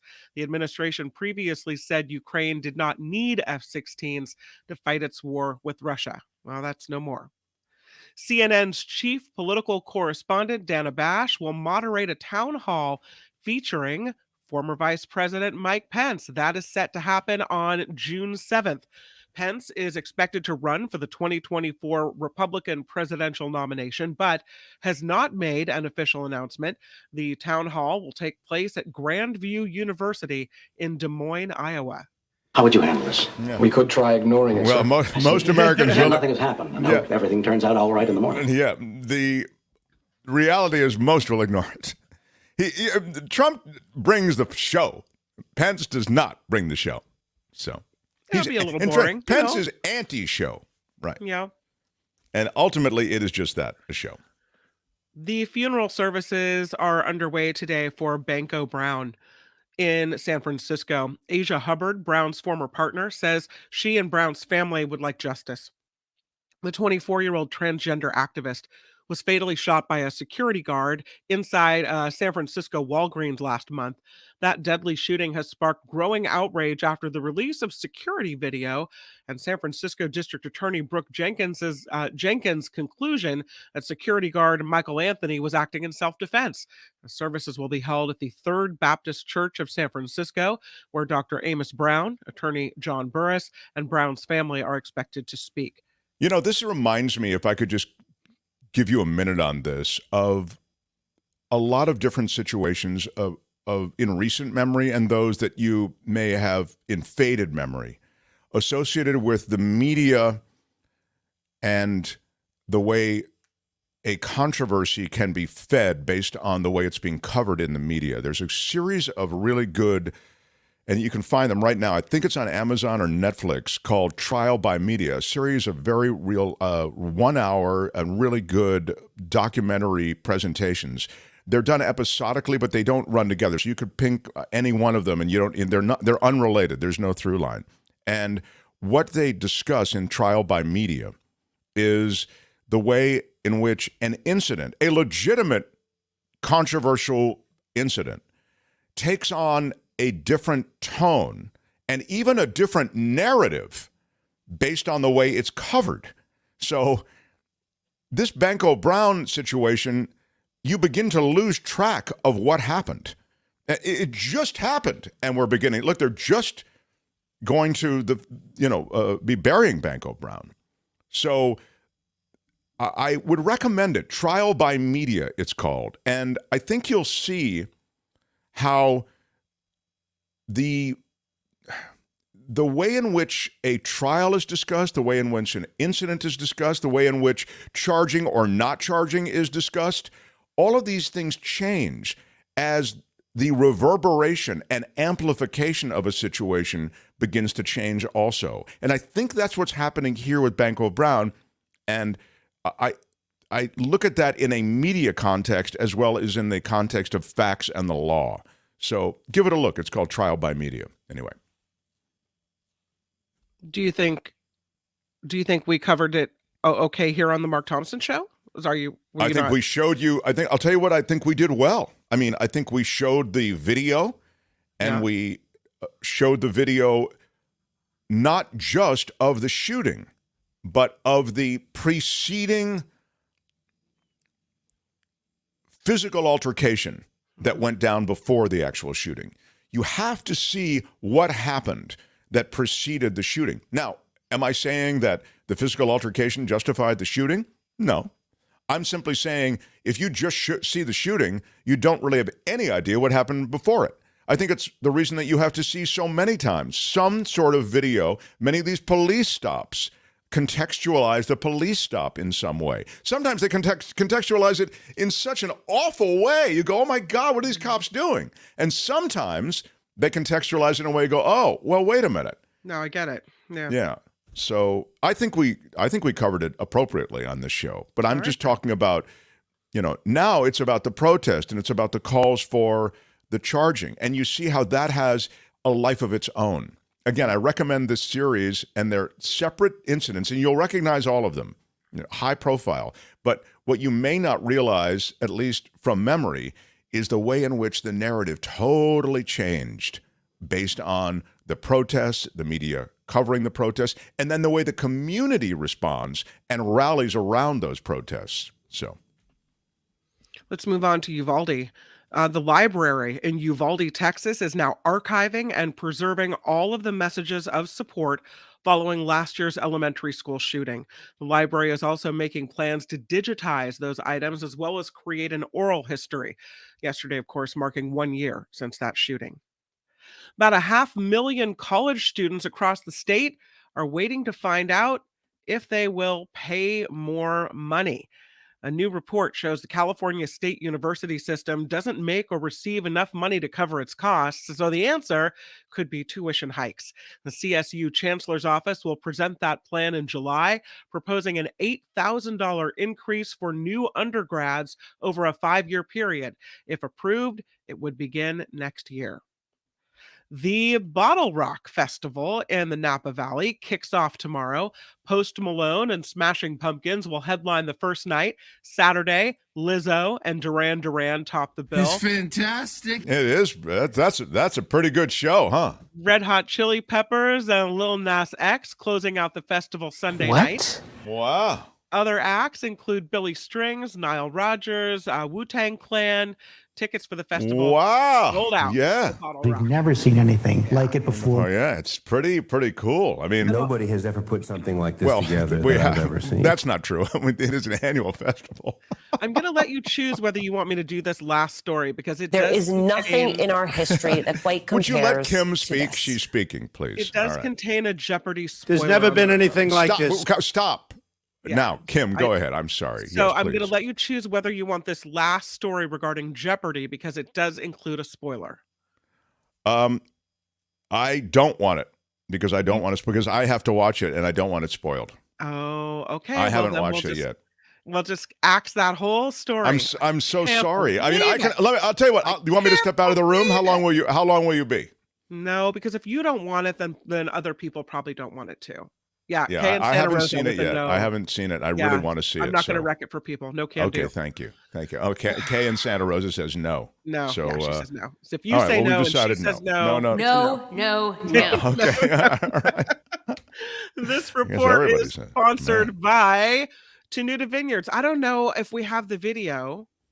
Tony, did we fix it? No? Or is it still We'll need probably more time on that. We got to pull the audio out. And that just takes time. Well, we won't play the video. We need more than day of, Kim. If we can get this audio. I don't know. He's pretty magical. Yeah, but don't put too much pressure. The guy's got 1,500 jobs, and it's all we can do to. So just give him a day before. That's all. This report is actually sponsored by you. That's right, because this show is crowd-funded, and we rely on you for sponsorship of the show, and that we still love Tenuta, but we do love Tenuta. But you can check out themarkthompsonshow.com where you will find the Patreon and the PayPal links. I'm Kim McAllister on the Mark Thompson Show. You found the Mark Thompson Show, you lucky mother. Hey, wait a minute. All right, that's a little bit much. Yeah, there's Jeopardy. Those who are watching with me, I should say, and love their Jeopardy and aren't completely caught up. We will catch up, but we're not going to spoil it. And I haven't even looked at social media, with regard to Jeopardy. So that's where I am on it. It's next week, I think, that Shadow will be on, right, Tony? We have that ready to go. Our visit with Shadow. That'll probably be next week. Okay. Yeah. Ready. So thanks, Tony. That's something to look forward to. I also want to update this, and then I'll get to Belinda. We are dark from Memorial Day. So there's no Mark Thompson Show on Memorial Day. First time we've ever been dark. First day holiday that we've ever taken off. Never been off for a holiday, as you know. We always keep shows going, even on Christmas. So, but I do want please adjust your calendars accordingly. Is what I wanted to say. And now, without any further delay, and I think I have delayed the minimal amount of time, but probably still too much time. It's time to look at the environment and the planet in a segment we call It's the Planet, Stupid. The planet Earth. Some call me nature. I am very passionate about the planet Earth. A living, breathing planet capable of sustaining whatever life forms we see fit to deposit on it. Spock, judging by the pollution content of the atmosphere, I believe we have arrived. It's the planet Stupid. No. It's the planet Stupid. Our guide for It's the Planet Stupid eco-journalist, Belinda Waymouth. Hi there. Good morning. How are you? Good morning. We are well. We're excited that you're here. You have typically, I know you like to focus on good news. It's very hard to find sometimes good news around environmental issues, but you do have some today, as well as whatever other concerns you might bring our attention to. Yeah, I do. I have a good eco news story, and then I have a not so good eco news story, but one that I think actually people need to be really aware of. So should we start with the good one first? I always like to start with the good news. Yeah, of course, sure. Okay, so magic dust. Let's start with that. Not white magic dust. I'm talking about black magic dust. So this is volcanic rock, aka basalt, and when it's pulverized and in little pieces, which, yep, there it is. So it's actually sort of this, it just gets left behind as the byproduct. You're taking all the big basalt out and it's getting used for asphalt and concrete manufacture. And then this stuff, these little pulverized pieces of rock, which you think would be absolutely worthless, they can get used in this process called enhanced rock weathering. And this is, could be one of the levers that we use to reduce CO2 in the atmosphere, because what happens is when rain falls through the air, it absorbs CO2, and then when it falls on fields, and those little black dots that you can see underneath the plants, that's the little pieces of basalt. It's mainly iron and magnesium. And then there's this chemical reaction that happens. The rainwater with the CO2 reacts with the basalt, and carbonates are formed, and carbonates are then the white little dots. So they're either, sinking down into the soil, or they're going into rivers and then being washed into the ocean. And the great thing about this method of carbon sequestration is it is permanent. Once the CO2 is in the river or on the ocean floor, it is staying there. And that's really a big deal, because right now, we talk about, well, we have trees and they sequester carbon, and trees are great. I don't want to badmouth trees. But the thing about the carbon in a tree is when a tree rots, is burnt, or is felled, the CO2 that's in it gets released back into the atmosphere. Whereas here we have this, permanent sequestration of carbon. And the great thing for the farmers is right now, so that's 20 tons of silica in the back of that trailer. And they're spreading it out on the field. The farmers are getting this for free. This is happening in Scotland right now. And they're helping the planet, so thank you, farmers. And then they get this free fertilizer in return, because the basalt is making their grass grow better and their crop yields increase. So it's kind of a win-win. There is a downside, and the downside is that trailer that you see there with the 20 tons of basalt pebbles in it is going to sequester 5 tons of CO2. And so it's 4 tons of basalt gets you 1 ton of carbon sucked out of the atmosphere. Math and doesn't quite, no, it's not really going to help us. 1 to 1.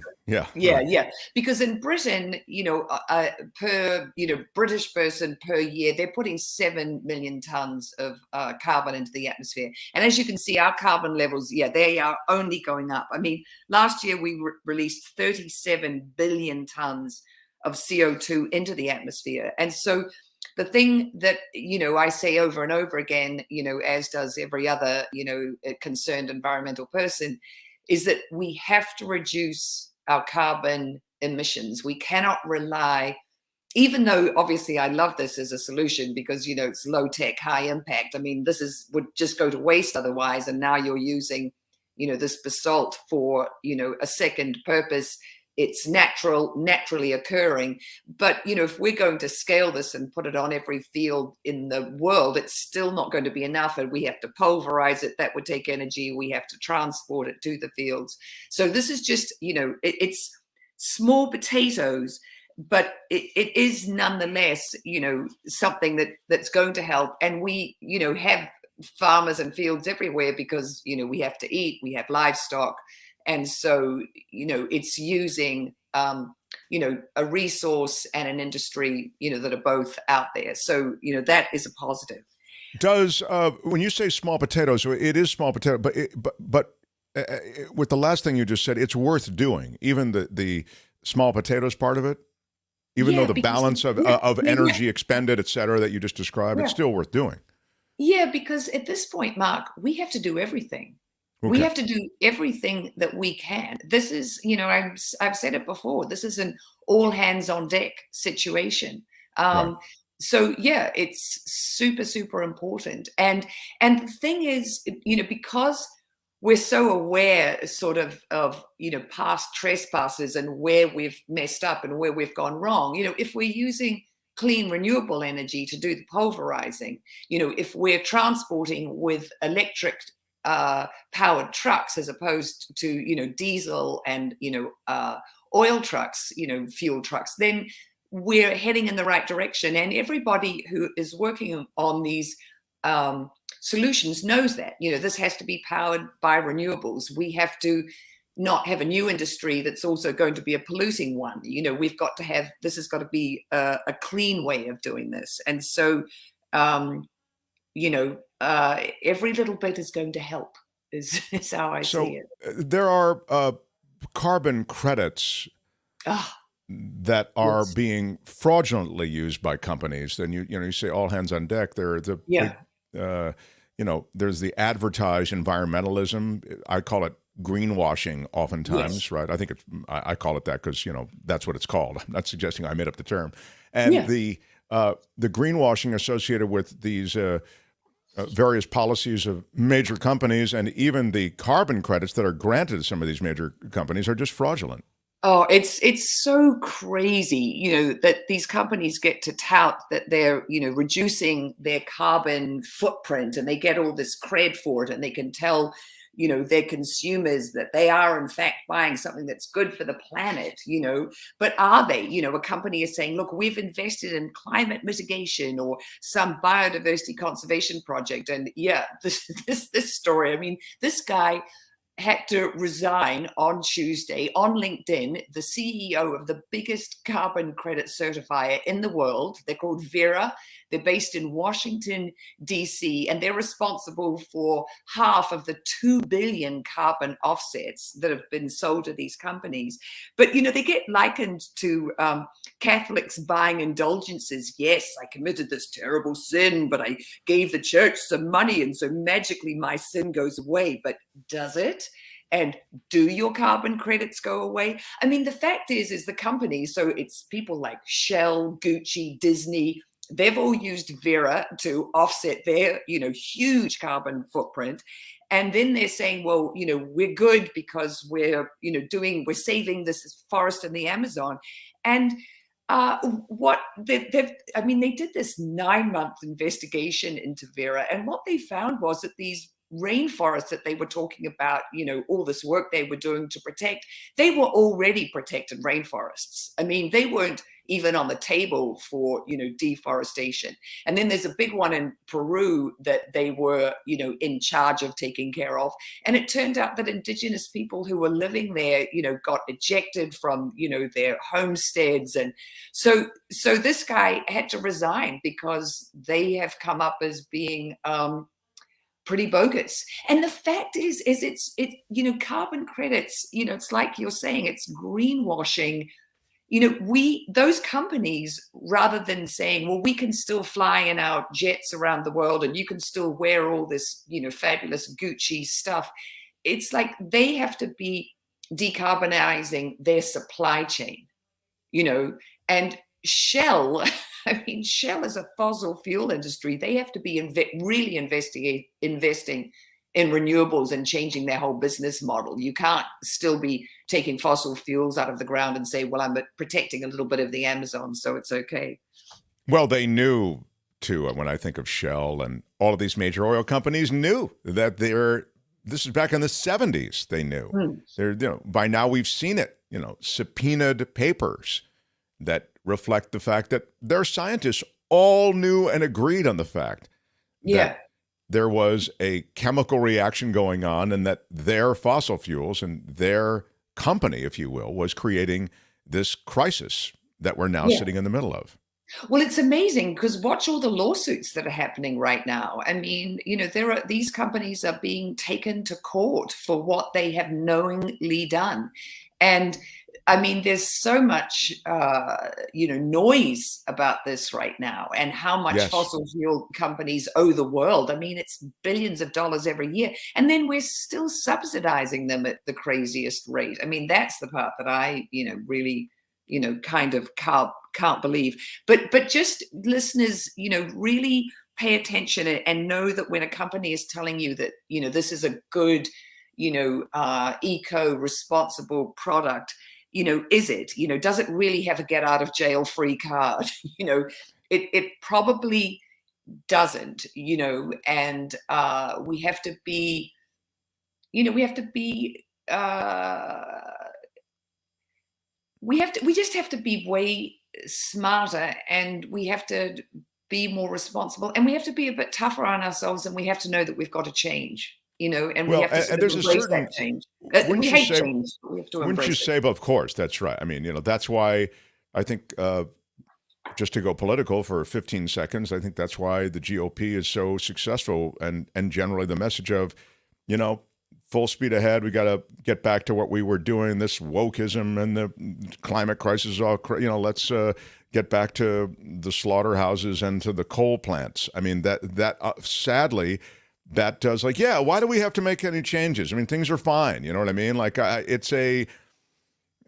Change is hard and change sucks. But if you don't, I mean, you're really peeing in your own pond. It's a very, but there was a comment, do what you can do, lead by example, says Jennifer. But I also, and I think that's a fair point to this. And Julie is a great supporter of our show. She said, we need China and India on board. Otherwise, we're spinning our wheels.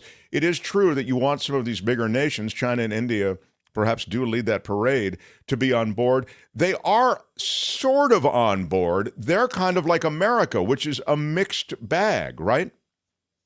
Yeah, I mean, look, China is a huge leader in solar, and the amount of EV, that are coming out of there, and really sensible electric vehicles, that they are exporting all over Asia. They're very small, they're super efficient. Remember, we talked about that thing they're doing in India where you come in with your EV and you to a recharging station, and you don't have to sit there while your vehicle gets recharged. You give them your spent battery and they give you a full battery. The little taxi, whatever it is, can put that battery in and go straight back to work. I mean, they are on it. And China is manufacturing tons and tons of solar and really get it. I mean, they do have 5, 10-year, 15-year plans. They are thinking about the future. And that doesn't take away from all the coal that they're burning and all the coal plants that they're putting in on the continent of Africa, and in other Asian countries. I'm not giving them a free pass at all.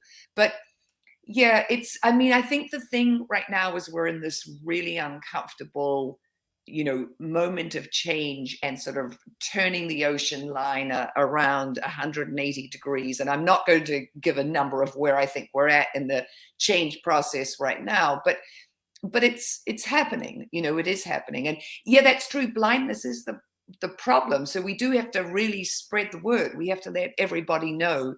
And then also that the change is happening in spite of ourselves, and renewable energy deployment, it is really happening. And particularly in Europe, I mean, one sort of positive, and this isn't really a positive because obviously the invasion of Ukraine by Russia was terrible, but it is making European countries go, okay, we have to be self-sufficient when it comes to our energy.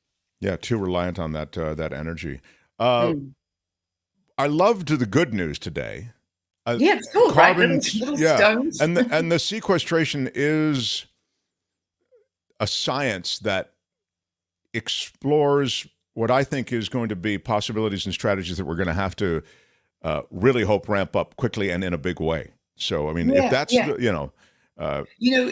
they were talking about it. I remember this when I was at UCLA. We were talking about it with the scientists that Iceland, which has lots of volcanoes. They were like, this is a natural process that occurs with the rocks and with the basalt cliffs. They are weathering and creating these carbonates. They are doing carbon sequestration. And then not that many years later, we're putting tiny little, basalt pebbles onto farmland. So, and that's a natural thing that happens in the world. So the more of those that we can integrate into this change and into the solutions, the better. Good stuff, Belinda. You can find Belinda across social media at Belinda Waymouth, Waymouth. Thank you, and we'll talk next week. Belinda Waymouth. More. It's the planet stupid. No. It's the planet stupid. Next time, only on the Mark Thompson Show. Yeah, she's great. Really is great. Sadly, we have to wrap up. I know it's a sad thing. But I also want to thank everybody who participated today. Tony, chief among them. Thanks, Tony. Thank you for working us into your 1,700 jobs. Jim Slayton, let's get this party started. He threw us a 10 quickly, and thank you, Jim, for always being there with support. Same thing with Viv, $20 super sticker. Come on. Thank you very much. And thank you so much. Thank you so much. And Herring for the 10 spot. Appreciate that. Every little bit counts. And, of course, our Kelly Malloy. Yes, Kelly, thank you so much. Thank you so much. And thank you so much, Gail. Thank you so much. This is for Tony to polish his iron rod. Well, Smashed it with your iron rod. I don't know about that. I mean, don't do that in any kind of place that could get you into trouble. What? That was What? I meant. What is that, Tony? That is from. That email is from. Do you know, or did you? I can find it here. Sorry. Jeez, I would have liked a little warning, so I don't. All right, we really got to get our act together on this. Does anybody have the information or not? They just like to just throw me something totally. It's Pamela, I think, in Costa Rica. Oh, Pamela K. Yeah, she's on a scuba diving trip. Yes, hi, I've been scuba diving live aboard a board boat for the past 10 days. Returning home Saturday, was finally able to listen to the show yesterday. Attached a pic of an iron rod that the dive masters carry. Wow. Smashed it with your iron rod. Love it. Stevens for the Mark Thompson Show. What a cool way to go out. Bye-bye. Yeah. Pamela, thank you so much, Pamela K. Out of time. Bye-bye. We are out of time. Tomorrow's our Big Friday show. Until then, bye-bye.